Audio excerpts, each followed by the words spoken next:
take the feeling and emotion out, we're able to look at the thing and take objective data as to why you keep going over your calories. Please excuse me, I just came back from a run. Earlier today, I made a TikTok talking about PCOS and weight loss and how it is calories in versus calories out, and how objective data doesn't care about our feelings.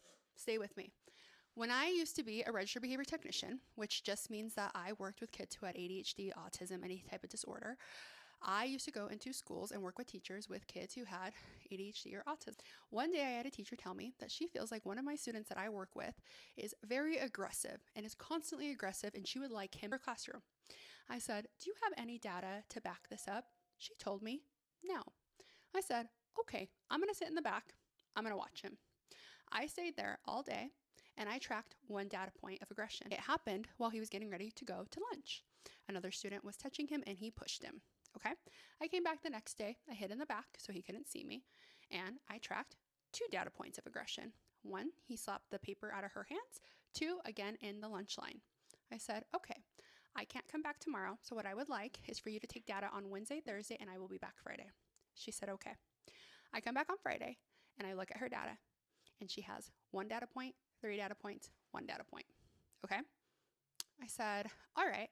So now let me take what is called ABC data on this: antecedent, behavior, consequence." Antecedent tells us what happens before the behavior occurs.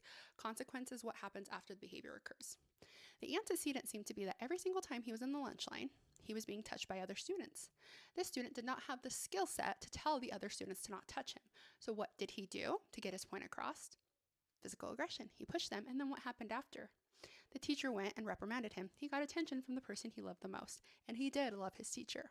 What did I say?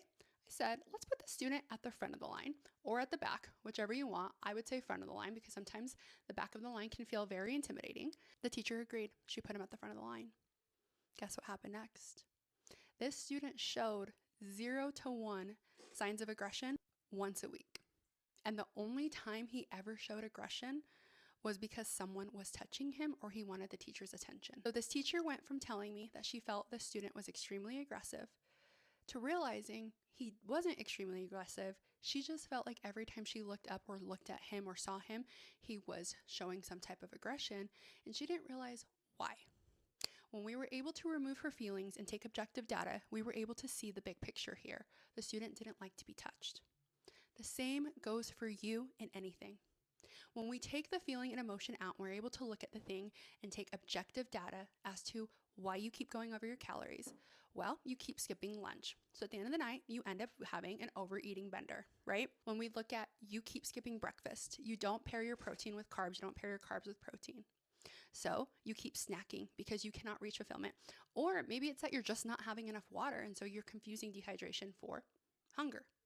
When we can take the feelings out, we're able to take and measure data correctly, and we're able to execute new behavior replacements to create and increase the likelihood of the behavior we want. Remember that.